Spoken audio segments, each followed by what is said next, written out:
তো খাইতাছি আজকে বৃষ্টির দিনে খিচুড়ি তারপরে সবজি দিয়া তারপরে ডাটা তারপরে বকফুলের বড়া হাঁসের মাংস সঙ্গে পেঁয়াজ তারপরে শশা তারপর লেবু কি শান্তি।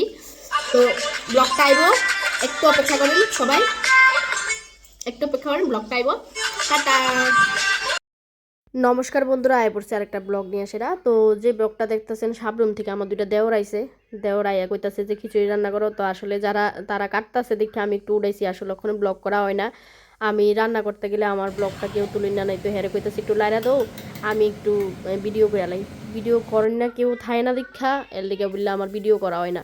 আসলে রান্নাটা সারে লাইছি, ভিডিও করেন না কেউ আসলো না, যার লেগে আমার রান্না নিজে নিজে করে লাইছি, ভিডিও করা হয়েছে না। তো হ্যাঁ একটু লাইরা দিতেছে দীক্ষা, তারপরে ভিডিওটা হয়েছে, এটি সব কাটছি টাটছি সব কিছুই করছি আমি, কিন্তু ভিডিও করতে পারছি না, দুঃখিত।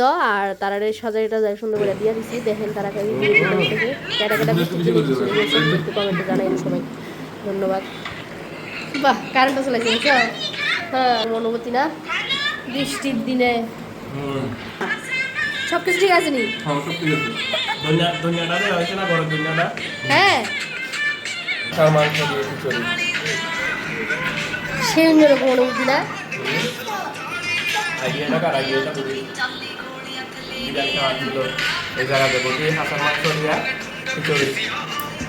ভালো হয়েছে মাংসটা খিচুড়িটা।